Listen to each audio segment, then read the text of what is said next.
Bava Batra, Daf Yomi Bava Batra, words and context, Azlinan Basar Umdana. We said the other day that the way we interpret a person's intention is through what he says, not through what he says he means. When a person has said something, the words have a life of their own, and we interpret it by the words. We're very medaic, we're very careful about the words, we learn them and understand them very meticulously, and in so doing, we establish what his intention was. If he says, no, I intended something else, we don't take any notice of that. That's called dvarim shebelev. That's what's in his mind, is not what concerns us. What concerns us is what is evident from the articulation of his intention. Once you articulate an intention, the articulation becomes the ikar. That's how we interpret documents, and as we said last week as well, that's how we interpret art and literature. It doesn't. If a critic gives meaning to a painting or to a poem or a piece of writing, and the author says, "But that's not what I meant," the critic says, "But that's what your piece says. That's what I got from your painting. That's what I got from your poem." Once we've articulated something, it doesn't help to say, "That wasn't what I intended. I didn't mean to offend you," but you did offend. The words are offensive. And as we explained it last week, we assume that the words reveal a much deeper intention, a subconscious intention of the person. So we don't ask him what his conscious intention was. We interpret the words, and through the words we get to his deepest intention. And although we focus on the words, there is a place for context as well. And today we look at some of the area of the context of a person's words. So the case in the Mishnah is a shchivmera, a person who's about to die, or he believes he's about to die, and he writes all his properties over to somebody. He donates everything he has to somebody. V'shiyer karka kolshehu, but he left something for himself. Matnato kayemet, and then he recovers, and now he wants to say, that wasn't a gift, that was a will. And a will is on the basis of my death, but I haven't died, I'm alive and well, I want my property back. He can't take it back. But lo shi'er karka kolshu, if he didn't leave anything for himself, ein matnato kayemet, then he can take it back. Why? If he left something for himself, we say, why did he leave something for himself? Clearly he thought, if I survive, I want something to live by. I want income. I want income. So clearly when he gave the gift, he understood the possibility that he might survive, and it was a complete gift. It wasn't a will. But if he just gives everything away, he's figured that he's not going to survive. This is a will. He gives it all away. If then he lands up surviving, we can say that wasn't the condition. So in the Reisha, in the first case, we interpret his gift to be an outright gift, because he made provision for himself. So what he gave, he gave. The second one, where he didn't make provision for himself in the Sefer, that must be because he considered himself definitely going to die. And if he doesn't die, the whole condition of the gift is removed, because it was a legacy, it wasn't a gift. That's what the Mishnah says. Ask the Gemara, Man tauna de azlinan batar umdana. So clearly here we can see that we go batar umdana. Batar umdana means we deduce, we surmise what his intention is. We don't ask him, but we surmise what his intention is from the circumstance. Now, from which part of the Mishnah is the Gemara deducing that? And then the Gemara goes on to find out who it is, which we won't go into right now. Which part of the Mishnah is the Gemara referring to it when it says, Man tana da azlinan batar umdana? You see from our Mishnah that we follow context, we give meaning, we give interpretation to the man's intention based on the circumstance. Is it the Reisha or the Sefer? It would seem to be both. In the Reisha it says that shiyer karka kolshu, he left some property for himself. So we say, why did he leave for himself? Because he knew he might live. In the Sefer, lo shi'er karka kolshu. So we say, why didn't he leave any property at all? Because he thought he's definitely going to die. Then ein matanoto kayemet. If he lands up living, he can say, that wasn't my intention at all. His intention is evident in his actions. So this is not asking him what his intention is. This is interpreting his intention based on his actions. And on the surface, it would appear that both from the Reisha and the Sefer, we see that as linan batar umdana, we consider the circumstance, we consider the whole thing in order to interpret the intention of the document. The Rashbam says, Man tana, tisvira le de azlinan batar umdana de data, de noten matana, afal pi shelo pirish, mashi pirish, dami de ketani, heicha de lo shiyer karka kolshu, amdinan date shinit yesh min hachayim. Says the Rashbam, where do we deduce this from? Not the whole Mishnah. We deduce it from the sefer of lo shi'er karka kolshu ein matnato kayemet. If he left no property, we say he meant it as a will, he meant it as a bequest. And now that he survives, he says, there's no bequest, I'm alive. This is not a bequest, I haven't died. And we interpret that from the fact that he didn't leave any property behind. And from that, the Gemara says, you see, amdin da'ate. And what about the Reisha? Is the Reisha not amdin da'ate? Why does the Rashbam bring it specifically from the Sefer? Look very carefully at the words of the Rashbam, and then we're going to look at an unbelievable concept in Tosfos in Kiddushin. Look at the words in the Rashbam. On the Reisha, on the first part of the Mishnah, Ho'il v'shiyer, where he leaves something for himself, indicating I might live, and if I live, I've made provision for my income. Implying, and the rest of it I'm giving to you as a gift. And no matter what happens, you can have it because I'm taking care of myself. Says the Rashbam, he uses the words, Ho'il v'shiyer la'atzmo, harei hi kematnat bari. He doesn't say we omed das, we calculate, we figure out. He says, harei hi, this is the same as an ordinary, healthy person giving a gift. Harei hi. On the Sefer, he says, V'imamad chozer afilu kanu miyado shenir in hadvorim shemachmat mita. It would appear that. So in the second one, there's interpretation. In the first one, it's obvious. And so in the Reisha, Shiv Merashi Katav Kol Nechasav La'acherim V'shir Karka Kol Shu, he left some money for his own income. That's obvious. Matnato Kayemet. He gave a gift. He's made provision for himself and he's given a gift. This is not Omed Dat, says the Rashbam. This is not estimating what was his intention. It's obvious. Just look at the facts and you can see. But on the second one, Lo Shir Karka Kol Shu, Ein Matnato Kayemet. Why Shinir in Advorim? If you look at it carefully, why did he give everything away? He gave without leaving anything for himself. He left nothing for himself because he doesn't expect to live. But he did live. So clearly the gift was a legacy and wasn't a gift, and he should be able to recover it back again. That's how the Rashbam works. And what's interesting is that there's the wonderful Ri all over Shas. In Kiddushin Daf Memtes, Ri teaches us a principle. And he says, in passing, it's dealing with a different issue of a person. You might remember the Gemara, person sells his property with the plans of going on Aliyah. And his Aliyah doesn't work out. And he doesn't go on Aliyah. Now he wants his property back. Do we say it was clear that he intended to sell it because he was going on? The same kind of issue.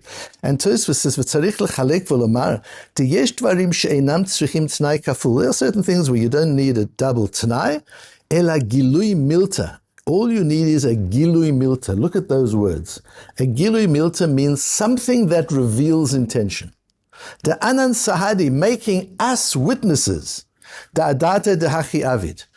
In other words, if you look carefully, you'll see it. He did something, and if you notice what he did, it will be obvious to you that he did it for a particular reason. And there are some things that you don't even need a gilui milta for. You can work, Gilui Milta again, means he does something which reveals his intention. For some things, even if he doesn't do anything, which reveals his intention. We have a principle of Lefish and Omdin Shelekachaya Bedato. There's an Umdana, Omed Dat. So Ri creates an interesting distinction between Gilui Dat and Omed Dat. Gilui Dat means he does something that gives us reason, that makes it obvious. And Omed Dat is, we have to figure it out. It's not obvious at all. We have to figure it out. If we know the Ri's principle, let's understand what his uncle was talking about in our Gemara. What does the Rashbam mean? So when he says in the beginning, Hoil v'shir latzmo harehi kematnat bari, this is like a matnat bari, it's obvious. That's Gilui Dat. That's not Omed Dat. That's Gilui Dat. But in the second one, it says, Nerin advorim. You can deduce it. You can figure it out. That's Omed Dat in the Sefer, where he doesn't leave Karka. And therefore, when the Gemara says, so you see from here that we hold by Omed Dat, where does that come from, says the Rashbam? From the Sefer, because the Reish is talking about Gilui Dat. Gilui Dat is more obvious than Omed Dat. What we're trying to say is not only Gilui Dat, but based on the Ri and Kiddushin, not only Gilui Dat, not only if he does something to reveal his intention, but even if you have to use your analytic abilities to figure it out, not through something he did, just by looking at the whole thing in its entirety, that also is that you can only learn from the Sefer, you can't learn from the Reish. And what's interesting is the Rav Moshe Shapiro asked on his notes on the Ri Migash. I've mentioned to them before. Rav Moshe Shmuel Shapiro, the Rosh Yeshiva of Be'er Yaakov, wrote an unbelievable notes. He did a scholarly work on the Ri Migash and Bava Batra, and wrote some beautiful notes on the Ri Migash. He writes on the Ri Migash here, he asks on the Ri Migash, but the same kasha applies to the Rashbam. Why is the Rashbam taking it only from the Sefer? So we've explained it in the Rashbam, why the Rashbam takes it only from the Sefer. But he brings the Rambam also, which is interesting, because the Rambam says, look at the end of the notes, look at the Rambam. The first case is the Rambam, a person who gives everything away, v'lo shir klum, he left nothing to himself. What does the Rambam say? She'omed da'atu shelo natan ze hakol. He uses the word omed da'at for the Reisha or the Sefer. Omed da'at, he's talking about the Reisha, about where he didn't leave anything. Shir, if he did leave something over, hareze matana, this is a gift, and in halachat etzayin, shaharei anu omdim da'ato. There he uses the word omed da'at. And Rabbi Moshe Shapiro suggests that you see in the Rambam that he says both are Omed Dat, that you've got Omed Dat in the Reish and the Sefer. Why doesn't the Rashbam, or in his case he asked on the Ri Migash, why doesn't the Ri Migash learn the same way, that that it applies in both of them? But understanding the Ri's principle from Kiddushin, look at the words of the Rambam very carefully. In the first case he says, She'omed Da'at Hu.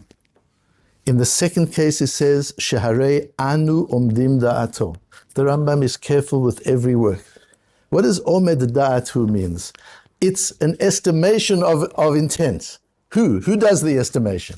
Beis Din? He doesn't say that. We? Doesn't say that. Omed da'atu, everybody can see. So when the Rambam says omed da'atu, this is something anybody can figure out, that's gilui dat, because it's obvious. Where the Rambam says, Shaharei anu omdim da'ato, for that you need a Beis Din, for that you need Talmidei Chachomim. This is not Shaharei omed da'atu, this is not Gilui dat.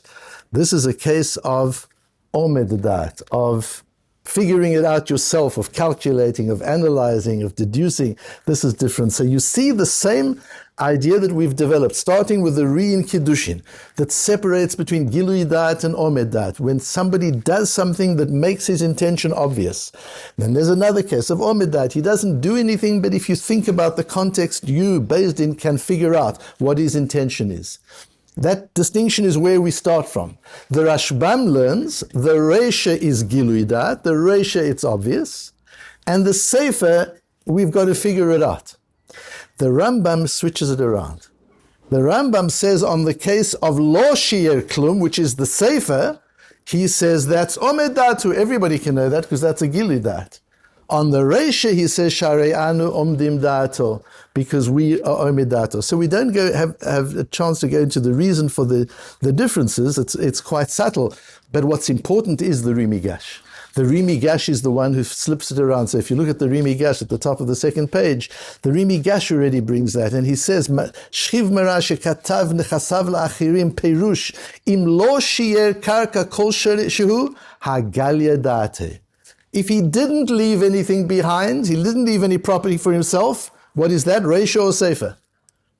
That's Sefer, that's the second case. What does the Ri Migash say? Galia Dat, that's Gilui Dat. And the Rambam follows the Ri Migash, his father's Rebbe. Avalim Shir Karka Kol Shu, which is the Reisa, Amrinan. We say, we think it out. He uses the same words as the Rashbam here, but switches them around. So that's the Machlokes Rashbam and Ri Migash. They both work on the principle of the Ri. The Ri articulates the principle he is much later than both the Ri Migash and the Rashbam. But the Ri articulates this idea of the difference between Gilui Dat and Omed Dat. The Rashbam uses that to show how the Reisha, the first case of the Mishnah, is Gilui Dat, and the second case is Omed Dat. The first case is obvious, the second case you've got to figure it out. So when the Gemara says, where do we know that from that we use Omdana, that's talking about the second case. The Ri Migash switches it around, and the Ri Migash says the Reisha is talking about Omed Dat, the Sefer is talking about Gilui Dat, and therefore when the Gemara says, Amad lo shir karka koshu, Shamit minei Azlinen bater umden data, that's in a situation where we're talking about somebody who did not leave anything behind, and the Ri Migash explains it accordingly. The Rambam follows the Ri Migash, standing by the difference between Gilui Dat and Omed Dat, but uses a slightly different phrase. In other words, what the Rambam is teaching is, it's all Omed Dat. At the end of the day, if the person didn't actually say it, you're calculating, you're surmising, you're analyzing, you're deducing. But there are two kinds of Omed Dat. There's the kind which is Omed Dat, who anybody can do it. You don't have to be a Talmid Chacham, anybody can do it. And that in the Rashbam's language is called, or in the language of the Ri is called Gilui Dat. In the Rashbam's language, that's called Harehi. It is. You don't need to calculate it. And the Rambam teaches us the other one. The real umdana is Shaharei Anu Umdim Dato. We, the Chachomim, establish what his intention is. That's not something which is obvious. That is something which needs Amdinan Date. And the words that the Rashbam uses for that is nir in advarim, that if you analyze it, you can understand. So important when we try to understand what another person says and means. Just so much work has to go into it that we don't take things at face value. Whether it's something we're reading, and as I said last week, whether it's a text message or it's an email, how many mistakes do we make because we attribute intention to somebody and that wasn't the intention at all? And the briefer the communication, the harder it is to be Omed Dat, because what do you base the context on? You can't see the expression on his face. You don't know where he's standing and what's going on in his life at the moment that he shoots the text off. And he sends you an emoji with one word, and now you're going to try and figure out what his intention is. That's why texts are so dangerous. Be careful not to use a text when there's nuance. If there's nuance, write an email, or better still, pick up the phone. If it's just information, if you're just saying good morning, or you're just saying there's traffic on the road, if you're just giving somebody information, use a text. But don't use a text where somebody has to figure out umdan das, because he can't. So he'll guess what your intention is, and 9 out of 10 times he's going to get it wrong. That's something that becomes very, very difficult to do. Always, in your writing, be careful to see that you express your intention clearly. In your reading of other person's communications, make the effort to try and understand from the words what there's, or ask the person. Just say, I understand you're saying so. Am I correct?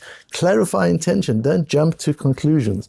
Because look back in your own life and figure out how many times have you made mistaken assumptions about a person's intention. You can know that people have made those same mistaken assumptions about your intention at least as many times as you have about others. We don't understand each other when we communicate. And just to end off, the point that I've always made is, we're free to make whatever assumptions we want. And if you've got a short and cryptic message and you can't pick up the phone and clarify for whatever reason, and you've got to figure out what is the person's intention, and you can't do an Omed Dat, and there's no Gilui Dat. In a text, there's no Gilui Dat. So now you've got to do Omed Dat. How do you do Omed Dat in a text? Even that's very difficult to do. You can't do Omed Dat either. So you've got to guess. Well, guessing is not a good idea to do when it comes to intention. Always assume the best. Always assume a positive intent and respond accordingly. If you were wrong, you'll find out pretty soon that you were wrong. But the chances are that you're right, and if you're right, it's a much less dangerous assumption than to assume negative intent in people, rather assume the best. As I mentioned, I'll be away for just over a week, and Rav Jibli will give the shiur Mitzvah Hashem.